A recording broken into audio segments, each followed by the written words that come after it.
हरियाणा की हर अपडेट के लिए बेल आइकन दबाएं और सब्सक्राइब करें STV हरियाणा न्यूज। नमस्कार, मैं संदीप निरंजन सरकार लेकर हाजिर हूं सुपरफास्ट 100। कृषि कानूनों के खिलाफ किसानों का आंदोलन 131वें दिन भी लगातार जारी है। कृषि कानूनों को रद्द करने की मांग को लेकर बॉर्डर पर डटे हुए हैं किसान। इस बीच आज भारतीय किसान यूनियन द्वारा संयुक्त मोर्चा के ऐलान पर आज देश भर में किसानों ने FCI दफ्तर के बाहर धरना प्रदर्शन किया। उधर अंबाला कैंट में भारतीय किसान यूनियन ने प्रदर्शन किया। इस दौरान किसानों ने मांग की है कि FCI को फसल की खरीद से बाहर न किया जाए। उन्होंने ये भी कहा कि उन्हें फसल खरीद में दिक्कत नहीं आनी चाहिए, क्योंकि उन्हें गेट पास मैसेज सिस्टम बारदाना नमी 14 से घटाकर 12 करने को लेकर दिक्कत है। वहीं FCI दफ्तर के बाहर किसानों ने प्रदर्शन को देखते हुए पुलिस की तरफ से पुख्ता प्रबंध किए थे। वहीं पुलिस का कहना है कि किसान लोकतांत्रिक तरीके से प्रदर्शन करे, कानून व्यवस्था को बिगाड़ने नहीं दिया जाएगा। फतेहाबाद में भी संयुक्त किसान मोर्चा के आह्वान पर किसानों ने भारतीय खाद्य निगम के बाहर धरना दिया। इस दौरान किसान FCI के गोदाम के बाहर इकट्ठा हुए और जमकर नारेबाजी की गई। किसानों का कहना है कि वो भारतीय खाद्य निगम को बचाने के लिए खड़े हुए हैं। सुबह 11 बजे से लेकर शाम 5 बजे तक पूरे देश में भारतीय खाद्य निगम के बाहर किसानों का धरना प्रदर्शन जारी रहा। गोहाना में भी किसानों ने केंद्र सरकार द्वारा FCI को बंद किए जाने के विरोध में गोदाम और ऑफिस के बाहर धरना दिया। इस दौरान किसानों का आरोप है कि केंद्र सरकार FCI को बंद कर अपने चहेतों को लाभ देना चाहती है। इससे किसान गरीब मजदूर को नुकसान होगा। किसानों के धरने प्रदर्शन के चलते FSI के बाहर भारी पुलिस बल भी मौजूद रहा। किसानों के धरने प्रदर्शन को कई सामाजिक संगठनों ने पहुंचकर अपना समर्थन दिया। उन्होंने कहा कि वो किसानों की इस लड़ाई में उनके साथ हैं।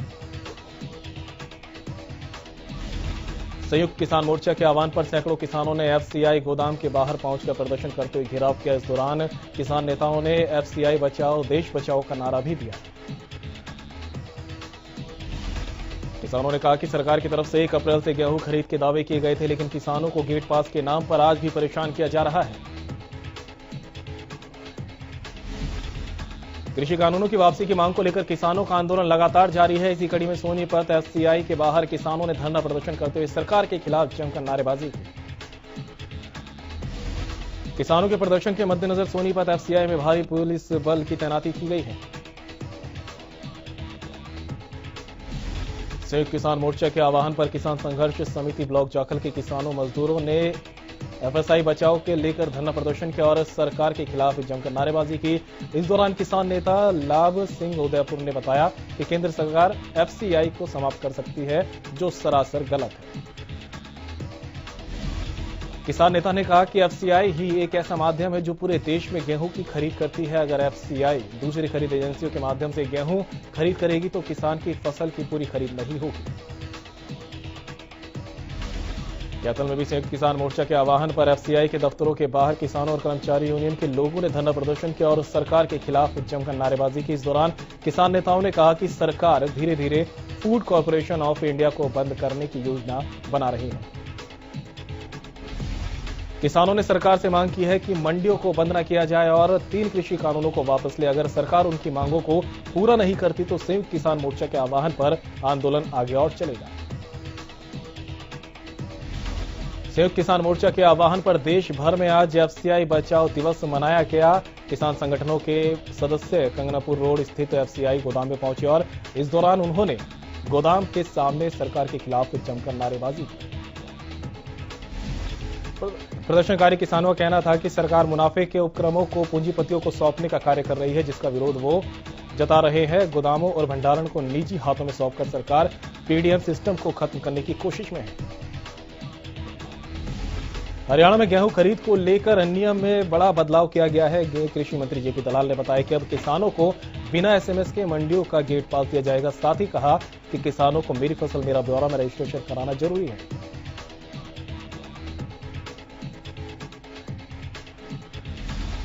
कृषि मंत्री ने कहा कि गेहूं की खरीद का कोई अंतिम टारगेट नहीं रखा गया। सरकार किसानों के गेहूं का एक एक दाना खरीदेगी और खरीद के 72 घंटे में किसानों को खरीद का पैसा उनके खाते में दिया जाएगा। इतना ही नहीं, JP दलाल ने कांग्रेस पर निशाना साधते हुए कहा कि कांग्रेस किसानों को गुमराह कर रही है। हम किसानों को सुविधा देते हैं, कांग्रेस परेशान होती है। किसान आंदोलन में और तेजी लाने के लिए संयुक्त किसान मोर्चा ने मैं भी किसान हूं नामक हस्ताक्षर अभियान की सिरसा से शुरुआत की। इस दौरान किसान नेता लखविंदर सिंह लोलक और मैक्स साहूवाला ने एक संयुक्त प्रेस कॉन्फ्रेंस की। उन्होंने बताया कि किसान आंदोलन जन जन का आंदोलन है। अभियान के तहत सभी शिक्षण संस्थाओं और गांव-गांव जाकर किसान आंदोलन से जुड़ने के लिए हस्ताक्षर लिए जाएंगे। हस्ताक्षर अभियान के साथ साथ आंदोलन में और तेजी लाने के लिए किसानों के हितैषी रहे धन्ना भगत का जन्म दिवस भी 20 अप्रैल को मनाया जाएगा। कृषि कानूनों को रद्द करवाने की मांग को लेकर किसान निरंतर दिल्ली बॉर्डर की तरफ कूच कर रहे हैं। भाउदीन टोल प्लाजा पर पंजाब की ओर आ रही एक ट्रैक्टर ट्रॉली आई में किसानों आंदोलन में शामिल किसानों के लिए हर आधुनिक सुख सुविधा मौजूद दिखी। ट्रॉली में पंखों से लेकर बिजली से जुड़े सभी इंतजाम दिखाई दिए। साथ ही गर्मी को देखते हुए ट्रॉली में ही फ्रिज भी लगाया गया। ट्रॉली में सवार किसान पंजाब से 6 महीने का राशन लेकर दिल्ली बॉर्डर की तरफ कूच कर रहे हैं। किसानों ने बताया कि इस ट्रॉली को तैयार करने में 1 महीने का समय और करीब 3.5 लाख रुपए का खर्चा है।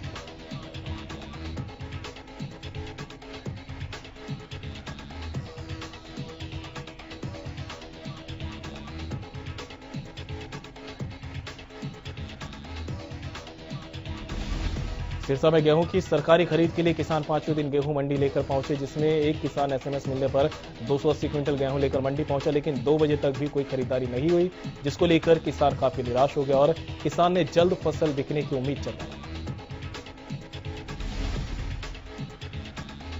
हरियाणा कृषि विभाग के अतिरिक्त मुख्य सचिव सुमित्रा मित्रा ने करनाल अनाज मंडी में गेहूं खरीद का जायजा लिया। गेहूं खरीद के दौरान हो रही किसानों की समस्याओं को भी उन्होंने सुना।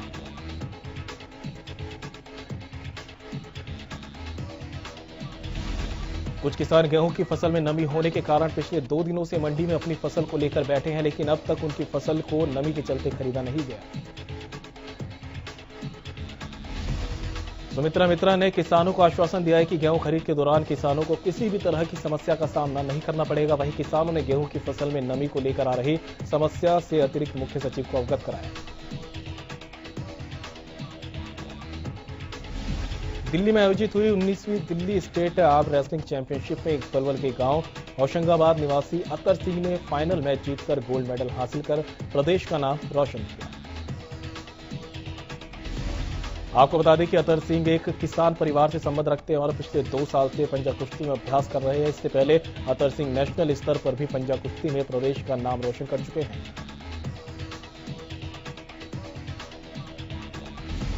बल्लभगढ़ की मंडी में पुरानी रंजिश के चलते बदमाशों ने आड़ती और किसान सहित 3 लोगों को गोली मारकर घायल कर दिया। इसी दौरान अपनी फसल बेचने किसान और एक गोली पल्लेदार को भी लगने से वो घायल हो गए। आड़ती और किसान को गोली मारने के बाद बदमाश मौके से फरार हो गए। सरकारी अस्पताल के डॉक्टर ने बताया कि 3 लोग घायल हुए हैं, जिनमें से एक की हालत गंभीर बनी हुई है। आड़ती की गंभीर हालत को देखते हुए डॉक्टर उसे दिल्ली रेफर कर दिया। सिरसा जिले में साल 2019-20 में खराब हुई नरमा कपास की फसल का बीमा जारी कर दिया गया है। ये जानकारी उप कृषि निदेशक डॉक्टर बाबूलाल ने दी, जिन्होंने कहा कि जिले के अलग अलग गांवों में नरमा कपास की फसल खराब हुई थी। सर्वे के बाद रिपोर्ट बनाकर मुख्यालय को भेज दी गई है। बीमा की राशि जारी हो चुकी है और किसानों के खातों में भेज दी जा रही है। साथ ही उन्होंने कहा कि अलग अलग गांवों में खराब हुई फसलों का मूल्यांकन करने के बाद 70,000, 20,000 और 25,000 रुपए प्रति एकड़ तक मुआवजा राशि किसानों के खाते में भेजी जा रही है। जिस गांव में कम नुकसान हुआ है वहां 17,000 और जहां फसलों का ज्यादा नुकसान हुआ है वहां 25,000 रुपए प्रति एकड़ मुआवजा दिया जा रहा है। डॉक्टर बाबूलाल ने बताया कि साल 2016 से अब तक जिले में बीमा क्लेम के रूप में किसानों में खातों में कुल 983 करोड़ रुपए की राशि आ चुकी है। मैम के गांव खरगटा में किसान फसल के पंजीकरण न होने से परेशान है। किसानों ने चंडीगढ़ की बजाय मार्केट कमेटी से ही टोकन दिए जाने की मांग की। किसानों का कहना है कि खेत से फसल को घर लेकर आना और फिर मंडी ले जाना किसानों के लिए काफी नुकसानदायक है, जिसको लेकर किसानों ने नायब तहसीलदार से मुलाकात की। नायब तहसीलदार ने किसानों से 2 दिन में समस्या के समाधान का आश्वासन दिया। गोहाना में पूर्व सैनिकों की हेल्थ सेवाओं के लिए पॉलिक्लिनिक में अनियमितताओं के कारण पूर्व सैनिकों में भारी रोष है। पूर्व सैनिक मरीजों को आरोप है कि जो पूर्व सैनिक मरीजों के लिए दवाइयों और अन्य सुविधाओं के लिए फंड आते हैं, यहां पर तैनात पॉलिक्लिनिक इंचार्ज फंड कर लेते हैं।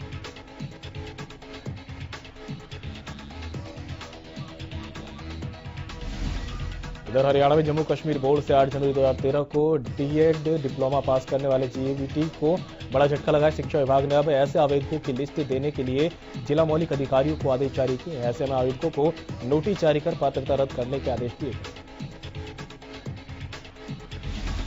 आदेश जारी किए जाने पर नियुक्ति प्राप्त करने वालों की जानकारी 3 दिनों में परफॉर्म के आधार दी जाएगी। निदेशक मौलिक शिक्षा विभाग हरियाणा की तरफ से जिला मौलिक शिक्षा अधिकारियों अंबाला, हिसार, जींद, करनाल, कुरुक्षेत्र, नालनौर, यमुनानगर और नूह को पत्र लिखा गया। आदेशों में कहा गया कि किसी भी प्रकार की कोताही के लिए स्वयं जिम्मेदार होंगे। आपको बता दें कि 2014 में इस भर्ती का रिजल्ट जारी हुआ था और हाईकोर्ट के आदेशों के बाद 2017 में ज्वाइनिंग हुई थी। इस दौरान बहुत से ऐसे चयनित अध्यापक थे जिन्होंने विज्ञापित जेबीटी पद के लिए आवेदन की। अंतिम तिथि 8 दिसंबर 2012 के बाद 12 दिसंबर 2012 के बाद जम्मू एंड कश्मीर के डीएड डिप्लोमा पास किया था। ऐसे उम्मीदवारों का चयन हरियाणा कर्मचारी चयन बोर्ड ने रद्द कर दिया है। दरअसल आवेदन करने की अंतिम तिथि 8 दिसंबर 2012 थी, जबकि जम्मू कश्मीर बोर्ड से डीएड डिप्लोमा का रिजल्ट 8 जनवरी 2013 को घोषित हुआ था। कोरोना की बेकाबू रफ्तार डराने लगी है। पहली बार नए आंकड़े 1 लाख के पार पहुंच गए हैं। वहीं पिछले एक महीने में कोरोना महामारी से 7,553 लोगों की जान गई और एक्टिव केस की संख्या में 5.5 लाख की बढ़ोतरी दर्ज की गई। कोरोना काल में पहली बार देश में 24 घंटे में कोरोना के 1,03,558 नए केस सामने आए हैं। वहीं 24 घंटे में 478 लोगों ने कोरोना से दम तोड़ दिया। महाराष्ट्र में एक दिन में 57,000 से ज्यादा कोरोना के नए मामले सामने आए। इसमें अकेले मुंबई में रिकॉर्ड 11,000 से ज्यादा केस। हरियाणा में कोरोना की रफ्तार नहीं थम रही। बीते 24 घंटे में 1,904 नए मरीजों की पुष्टि हुई, जिसमें से गुरुग्राम में 555, पंचकुला में 200, करनाल में 185 और फरीदाबाद में 151 नए मामलों की पुष्टि की गई। वहीं पानीपत में 142, कुरुक्षेत्र में 135 नए केस सामने आए। प्रदेश में एक दिन में कोरोना से 7 लोगों ने अपनी जान गंवाई, जबकि प्रदेश में अब 3,191 मरीजों की मौत हो चुकी है।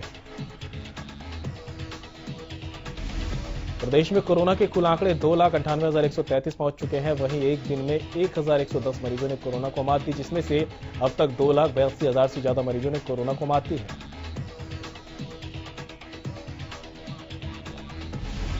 गुरुग्राम के civil surgeon doctor Virendra Yadav की माने तो गुरुग्राम में 35 कंटेनमेंट जोन भी बना दिए गए हैं। इससे साफ है कि कंटेनमेंट जोन में भी अब सख्ती बरती जाएगी और किसी भी तरह से लोग यदि कोताही बरतते नजर आते हैं तो उन पर कार्रवाई की जाएगी। दरअसल गुरुग्राम में बीते 2 दिनों में 1100 से ज्यादा मामले सामने आए हैं, जिससे देखते हुए गुरुग्राम में अब कोरोना की जांच बढ़ाई गई है। अब गुरुग्राम में रोजाना लगभग 6,000 टेस्ट किए जा रहे हैं, जिससे अब से और बढ़ाया जा रहा है। स्वास्थ्य मंत्री अनिल विज के प्रयासों के बाद लोगों को कोरोना महामारी से बचाने के लिए कोरोना वायरस वैक्सीन लगाई जा रही है। इसी कड़ी के तहत अंबाला शहर मॉडल टाउन गुरुद्वारा में सिविल अस्पताल की टीम द्वारा लोगों को कोरोना वैक्सीन लगाई।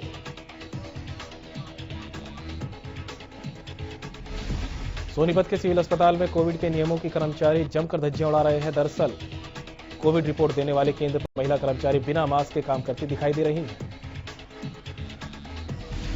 कर्मचारी के पास मास्क पहनने का पोस्टर लगा हुआ है, जिसमें लिखा है कि मास्क पहनकर रखें नहीं तो पर्ची नहीं कटेगी, लेकिन बावजूद इसके महिला कर्मचारी बिना मास्क के काम कर रही थी। वहीं जब इस मामले में महिला से सवाल किया गया तो उन्होंने कहा कि उनके मास्क लगाकर काम नहीं होता। सिरसा में लगातार बढ़ते कोरोना मामलों को देखते हुए सिरसा में टीकाकरण अभियान में अब तेजी आ गई है। लगातार कोरोना के बढ़ते मामलों ने स्वास्थ्य विभाग की चिंता बढ़ा दी। स्वास्थ्य विभाग ने कोरोना टीकाकरण में तेजी लाने के लिए विभाग के अधिकारियों को निर्देश दिए। इसके तहत सिरसा की रेलवे कॉलोनी के सामुदायिक स्वास्थ्य केंद्र में रेलवे कर्मचारियों और आमजनों को कोविड वैक्सीनेशन का टीकाकरण किया जा रहा है। एक तरफ सरकार और प्रशासन लोगों को कोरोना से बचने के लिए सावधान रहने की सलाह दे रही है, तो दूसरी तरफ प्रशासन ने कर्मचारियों को ही लोगों के विरोध का सामना करना पड़ रहा है। सिर्फ विरोध ही नहीं बल्कि अब बात कर्मचारियों के साथ मारपीट तक आ गई है। ताजा मामला बहादुरगढ़ से सामने आया, जहां एक ज्वेलर्स के मालिक, उसके बेटे और कर्मचारियों पर नगर परिषद की टीम के साथ मारपीट करने और चालान काटने पर देख लेने की धमकी देने का आरोप लगा। हरियाणा विद्यालय शिक्षा बोर्ड इस बार नकल रोकने को लेकर ज्यादा सख्त दिखाई दे रहा है। इस बार शहर और गांव के तमाम स्कूलों में दूसरे स्कूलों के अध्यापकों को ड्यूटी पर लगाया जाएगा। बोर्ड अध्यक्ष डॉक्टर जगबीर सिंह और सचिव राजीव प्रसाद ने बताया कि इस बार पहले से ज्यादा सख्त नियम बनाए जा रहे हैं। बोर्ड की परीक्षा में दूसरों की जगह परीक्षा देते मिलने पर निश्चित तौर पर एक IR दर्ज कराई जाएगी। वहीं नकल करने में संलिप्त पाए जाने पर इस बार 2 की बजाय 3 साल तक विद्यार्थी को परीक्षा से बाहर किया जाएगा। बोर्ड अधिकारियों का कहना है कि परीक्षा में किसी भी सूरत में कोताही बर्दाश्त नहीं की जाएगी। 2021 में आयोजित होने वाले खेलो इंडिया यूथ गेम्स की मेजबानी हरियाणा करेगा, जिसमें मद्देनजर हरियाणा सरकार की तरफ से खेलों को बढ़ावा देने के लिए उच्च स्तर के खेल स्टेडियम तैयार किए जा रहे हैं। तो वहीं अंबाला छावनी में वॉर हीरोज मेमोरियल स्टेडियम तैयार किया जा रहा है। 12 एकड़ की भूमि में तैयार किए जा रहे वॉर हीरोज मेमोरियल स्टेडियम में सबसे पहले फीफा अप्रूव्ड सिंथेटिक टर्फ वाला फुटबॉल ट्रैक, जिसकी पेरीमीटर 400 का सिंथेटिक टेस्ट रनिंग और रिले दौड़ के बनाया जा रहा है, जिसमें 3750 ऑडियंस के बैठने की कैपेसिटी है। इसके अलावा ऑल वेदर स्विमिंग पूल, जिसके अंदर 2 स्विमिंग पूल बनाए जा रहे हैं। वहीं पीडब्ल्यूडी विभाग के अधिकारियों ने बताया कि अंबाला छावनी के वो इलाके में हॉकी ग्राउंड बनाने के लिए गृह मंत्री अनिल विज ने 30 लाख रुपए दिए हैं। पृथला के अटल बिहारी मेमोरियल अस्पताल के बाहर लोगों ने धरना प्रदर्शन किया। दरअसल लोगों ने सरकार पर नौकरियों में भेदभाव करने का आरोप लगाया। लोगों का कहना है कि वो अब इस धरने को तभी खत्म करेंगे जब क्षेत्र के युवाओं को नौकरी मिलेगी। लोगों का कहना है कि पहले भी 400 से 500 कर्मचारी काम करते थे जो कि यहीं के रहने वाले थे, लेकिन अब बाहर के लोगों को यहां पर भर्ती करके भेजा जा रहा है, जबकि क्षेत्र के युवा बेरोजगार घूम रहे हैं। रतिया में शॉर्ट सर्किट की वजह से एक किसान के खेत में आग लग गई। इस आग में किसान की करीब 3 एकड़ में लगी तैयार फसल जलकर खाक हो गई, जिसके बाद गुस्साए किसानों ने बिजली विभाग के SDO कार्यालय के बाहर धरना देकर अपना रोष जताया। बराड़ा में नगर पालिका को बने काफी समय हो गया है, लेकिन बराड़ा के लोग अभी भी मूलभूत सुविधाओं से वंचित हैं। बराड़ा के वार्ड नंबर 9 सिंहपुरा कॉलोनी वासी नालियों में गंदे पानी की निकासी नहीं होने से परेशान हैं। उन्होंने इसकी शिकायत नगर पालिका को भी की है, लेकिन उनकी समस्या का कोई समाधान नहीं हुआ। परेशान होकर कॉलोनी वासियों ने CMO को भी ट्वीट कर मदद की गुहार लगाई। उचाना कस्बे में पीने का पानी न मिलने से परेशान लोग जन स्वास्थ्य विभाग के कार्यालय पहुंचे, जहां उन्होंने विभाग के अधिकारियों के खिलाफ जमकर नारेबाजी की। तो शाम कस्बे में मैचिंग सेंटर और कॉस्मेटिक की दुकान चला रहे व्यापारी से फोन पर 30 लाख रुपए की फिरौती मांगने का मामला सामने आया। फिरौती न दिए जाने पर व्यापारी को जान से मारने की धमकी दी गई। घटना के बाद कस्बे के व्यापारी इकट्ठा होकर थाने पहुंचे और पुलिस से मामले में कार्रवाई की मांग की। व्यापारी सतीश कुमार उर्फ अन्नू ने पुलिस को दी शिकायत में बताया कि कई बार फिरौती और मंथली देने के लिए फोन आया है। शनिवार रात को करीब 9 बजे फोन आया और 30 लाख रुपए की फिरौती की मांग की। नहीं देने पर जान से मारने और अंजाम भुगतने की धमकी भी दी गई। हरियाणा पुलिस के मादक पदार्थ तस्करी के खिलाफ चलाए जा रहे अभियान के तहत सिरसा के एक महिला सहित कार सवार चालक लोगों को गिरफ्तार किया गया। उनके कब्जे से 50,000 नशीली पदार्थ की गोलियां बरामद की गई।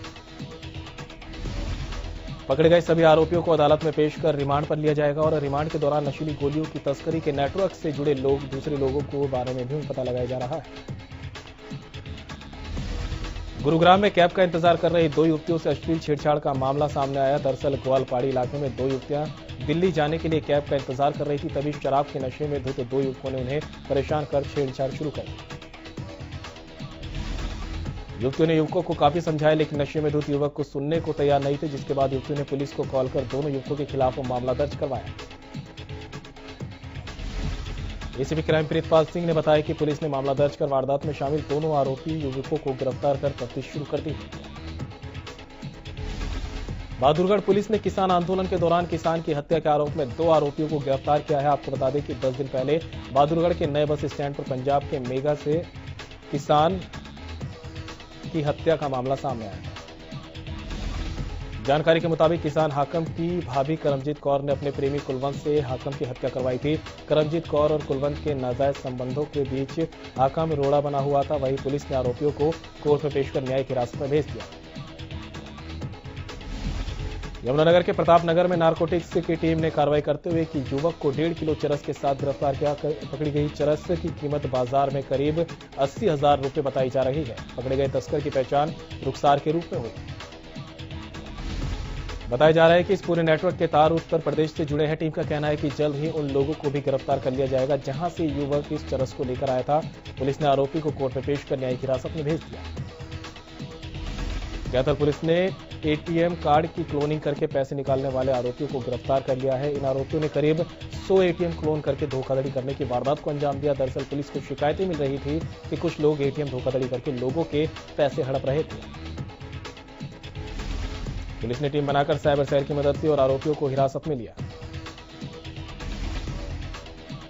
नांगल चौधरी के अनाज मंडी में फायर ब्रिगेड की गाड़ी पहुंचने से लोगों ने खुशी जताई। दरअसल विधायक से क्षेत्र के लोगों ने आग्रह किया था कि फसल की कटाई का समय चल रहा है तो नांगल चौधरी में एक फायर ब्रिगेड की गाड़ी खड़ी करवाई जाए ताकि आगजनी होने पर उस पर तुरंत कार्रवाई कर जानमाल का बचाव किया जा सके। इस मामले में विधायक ने संज्ञान लेते हुए अधिकारियों से आग्रह किया कि एक गाड़ी नांगल चौधरी में तब तक खड़ी रहे जब तक कि फसल कटाई का समय चल रहा है। नीलोखेड़ी में नेशनल हाईवे के पास जूतों से भरे एक वाहन में अचानक आग लग गई। आग धीरे धीरे इतनी बढ़ गई कि उसने पूरी कार को अपनी चपेट में ले लिया। कार सवारों का कहना है कि ब्रेक फेल होने के चलते यह हादसा हुआ। वहीं मामले की सूचना पुलिस को फायर ब्रिगेड को दी गई। हालांकि तब तक पूरी कार जलकर राख हो गई थी। अनिल देशमुख के गृह मंत्री के पद से इस्तीफे के बाद दिलीप पाटिल महाराष्ट्र के नए गृह मंत्री हो सकते हैं। छत्तीसगढ़ के बीजापुर में हुए नक्सली हमले में 22 जवान शहीद हो गए। नक्सलियों की इस कायराना हरकत के बाद गृह मंत्रालय अलर्ट मोड पर आ गया और नक्सलियों के खिलाफ बड़े ऑपरेशन की तैयारी की जा रही है। केंद्रीय गृह मंत्री अमित शाह आज छत्तीसगढ़ के जगदलपुर दौरे पर पहुंचे। इस दौरान केंद्रीय गृह मंत्री अमित शाह और मुख्यमंत्री भूपेश बघेल ने सुकमा बीजापुर बॉर्डर पर हुए नक्सली हमले में जान गंवाने वाले 14 सुरक्षाकर्मियों को जगदलपुर में श्रद्धांजलि दी। मुंबई में बढ़ते कोरोना संक्रमण के बीच बीसीसीआई ने आईपीएल को लेकर एक बड़ा ऐलान किया। बीसीसीआई ने बताया कि 9 अप्रैल से शुरू होने वाले आईपीएल मैच मुंबई में ही होंगे। सौरव गांगुली ने तमाम अटकलों पर विराम लगाते हुए कहा कि आईपीएल के बारे में जानकारी साझा करते हुए कहा कि मैच में किसी भी तरह का कोई बदलाव नहीं होगा और टूर्नामेंट अपने तय कार्यक्रम के अनुसार ही होगा। टोक्यो ओलंपिक के शुरू होने में अब कुछ ही महीनों का समय बाकी है। इस बीच जापानी तैराक रिकाको इकी ने जापान की राष्ट्रीय चैंपियनशिप के जरिए टोक्यो ओलंपिक के लिए क्वालिफाई किया। अक्षय कुमार ने रविवार को अपने कोरोना संक्रमित होने की खबर सोशल मीडिया पर शेयर की थी। उन्होंने बताया था कि वो होम क्वारंटाइन हो गए हैं। अब कोरोना होने के बाद अक्षय को अस्पताल में भर्ती किया गया। एक्टर अक्षय कुमार के कोरोना संक्रमित होने के बाद अब उनकी फिल्म राम सेतु के सेट पर 45 लोग कोरोना से संक्रमित पाए गए। सभी इस वक्त क्वारंटीन में हैं। अक्षय कुमार के बाद भूमि पेडनेकर कोरोना पॉजिटिव पाई गई। इसकी जानकारी उन्होंने खुद सोशल मीडिया पर पोस्ट करके दी। भूमि ने बताया कि वैसे तो बेहतर महसूस कर रही हैं।